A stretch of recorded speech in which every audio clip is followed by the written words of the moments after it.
7 tempat angker di Surabaya, cocok buat wisata uji nyali. Number 1. Rumah Hantu Darmo.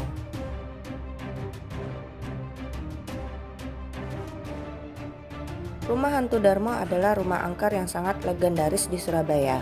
Rumah kosong yang dulunya mewah ini konon dihuni banyak makhluk astral.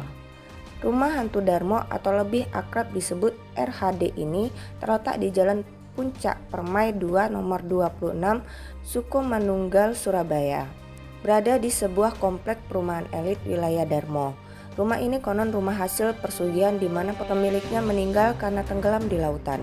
Ada banyak penampakan di rumah ini, mulai dari sesosok perempuan berbaju putih hingga suara tangisan. Number 2. Pintu air Janggir.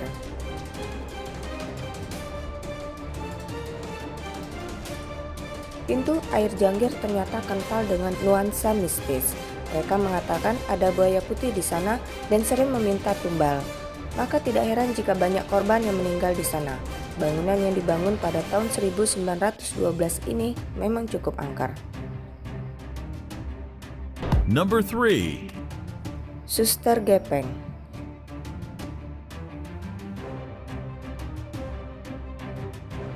Suster Gepeng suka berkeliaran di Delta Plaza Surabaya. Delta Plaza Surabaya adalah bekas rumah sakit Simpang sejak zaman peperangan kemerdekaan. Konon ada kisah seram yang senantiasa mengiringi megahnya pusat perbelanjaan ini.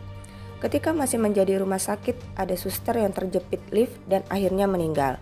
Nah, hantu si Suster Gepeng karena terjepit inilah yang selama ini jadi mitos yang membayangi Delta Plaza ini. Number 4. Jembatan Merah Surabaya.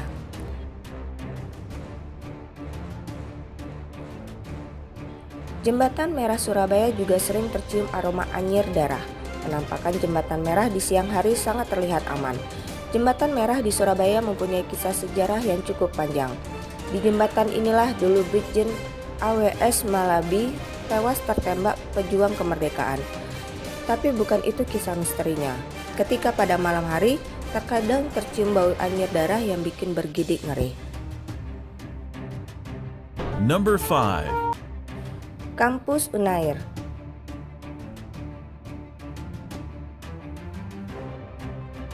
Kampus Unair juga terdengar sering mengisahkan cerita-cerita seram.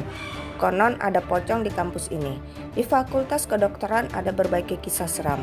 Ruangan paduan suara adalah ruangan yang cukup angker, apalagi saat malam hari. Konon ruangan paduan suara dihuni oleh hantu pocong. Beberapa mahasiswa bahkan sering melihat sesosok bayangan putih seperti pocong bergentayangan di ruangan paduan suara.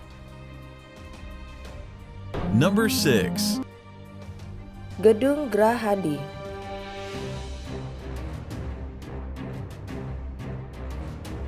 Gedung Grahadi yang jadi rumah dinas Gubernur Jawa Timur ini adalah peninggalan Belanda dan ada makhluk bergentayangan di sana. Gedung Grahadi adalah bangunan peninggalan Belanda yang dulunya jadi tempat peristirahatan para pejabat di Belanda. Mitosnya sih ada sesosok makhluk yang berjalan-jalan di lorong saat malam hari. Wajar sih, namanya bangunan lama.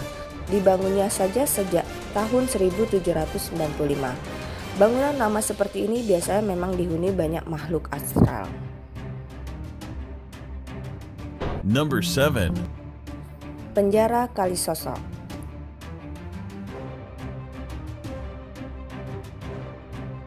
Penjara Kalisosok jadi salah satu penjara paling angker di Indonesia. Penjara Kalisosok ini dibangun 1 September 1808 pada saat kepemimpinan Herman Willem Daendels. Saat itu tempat ini bukan hanya sekedar penjara untuk mengurung napi, tetapi juga dijadikan sebagai tempat penyiksaan. Maka wajar saja jika ada aura mistis di penjara ini. Sering terdengar suara merintih yang seakan-akan kesakitan dari arah dalam penjara. Maka dari itu warga juga takut jika melewati penjara ini.